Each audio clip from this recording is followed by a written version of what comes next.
Comentário expositivo do Novo Testamento. Colossenses capítulo 2, versículos 9 e 10. Porque nele habita corporalmente toda a plenitude da divindade. E estáis perfeitos nele, que é a cabeça de todo o principado e potestade. Porque nele, o autor está escrevendo sobre o Cristo de Deus, o Filho do Deus Altíssimo, em quem há todo o poder no céu e na terra. Aquele que de forma sem par fez milagres e maravilhas quando exerceu seu poderoso ministério aqui na terra. Ele que é o Messias prometido por Deus, de acordo com as profecias vaticinadas no Velho Testamento. Mas que também era o Filho do homem, o Verbo que se fez carne e habitou entre os homens, como sendo o Emanuel, ou seja, Deus conosco ou Deus entre os homens para salvar os filhos dos homens. Este mesmo Cristo que ficou sendo conhecido por Jesus de Nazaré, porque como qualquer outro homem, teve fome e sede, sentiu tristezas e angústias na alma. Diz o Evangelho, porque sendo em forma de Deus, não teve por usurpação ser igual a Deus, mas se esvaziou-se a si mesmo, tomando a forma de servo. Habita corporalmente toda a plenitude. Plenitude neste caso é a mesma coisa que poder ou virtude. Este foi um ataque direto aos falsos mestres gnósticos que negavam de forma filosófica que Jesus de Nazaré pudesse ser como Deus, ou que ele fosse Deus. Já sobre o Cristo de Deus eles defendiam de que Jesus era apenas mais uma dentre tantas outras emanações angelicais de Deus, mas que jamais poderia ser o Messias Redentor e Salvador. Pregavam de que Jesus era apenas mais um profeta e filósofo da religiosidade, ou um mestre de ideologias religiosas. Os falsos mestres gnósticos distorciam todas as verdades possíveis sobre o Cristo de Deus, o Messias. Mas para o apóstolo dos gentios, o escritor desta carta, Cristo era aquele que estava revestido de toda a autoridade da parte de Deus, porque ele era a própria manifestação do poder do Deus Todo-Poderoso. O Deus Onipotente. Da divindade.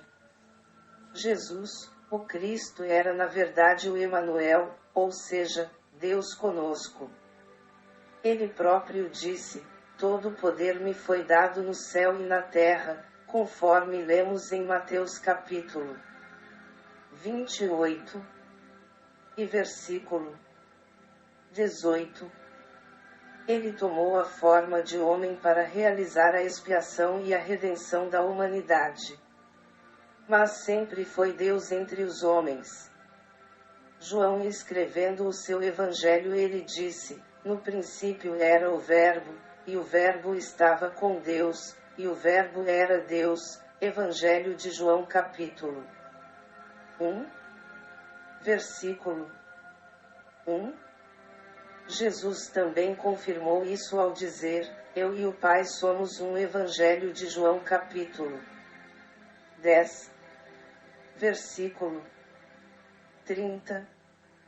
Filipe disse a Jesus, Senhor, mostra-nos o Pai, o que nos basta.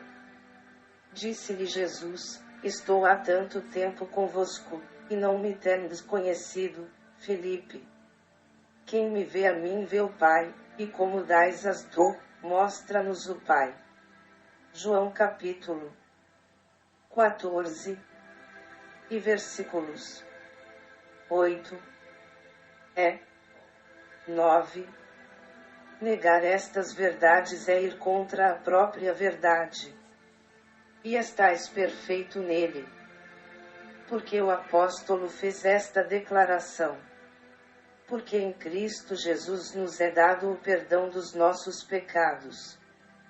Isaías capítulo 53, versículo 5. Escreveu o profeta: mas ele foi ferido por causa das nossas transgressões, e moído por causa das nossas iniquidades. O castigo que nos traz a paz estava sobre ele, e pelas suas pisaduras fomos sarados.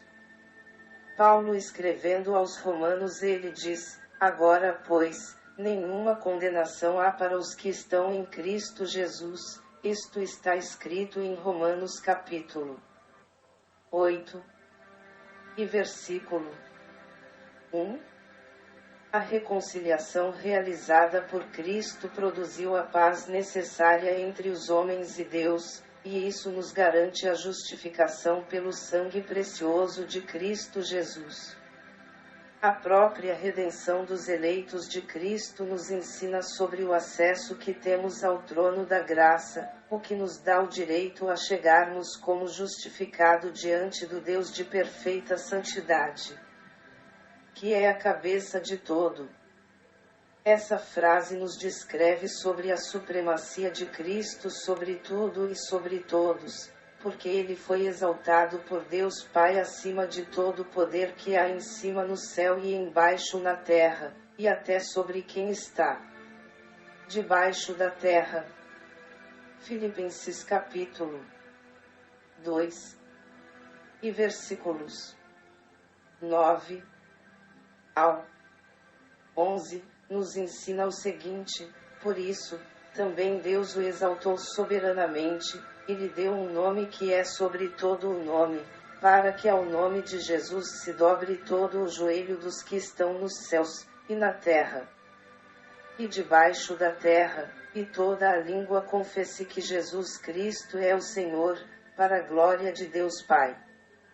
O Evangelho declara que Cristo ressuscitou de entre os mortos, subiu aos mais altos céus para se assentar à destra de Deus, como Rei dos reis e Senhor dos senhores.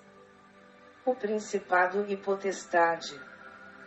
Cristo manda em tudo e em todos pelo grande poder que lhe foi outorgado por Deus. Estes principados e potestades, no mundo espiritual, dizem respeito aos arcanjos, querubins, serafins, anjos, ao diabo com os seus demônios ou qualquer outro tipo de ser espiritual. Isso quer dizer que Cristo está acima de todos eles. Já no que diz respeito aos seres humanos, estes principados e potestades dizem respeito a todas as autoridades humanas que se possam nomear nesta dimensão da existência terrena. Paulo estava declarando que Cristo também está acima de qualquer governante humano, porque ele foi constituído por Deus como a cabeça de todos, porque ele manda em todos e em tudo. Comentário expositivo do Novo Testamento. Autor: Evangelista Francisco Amâncio.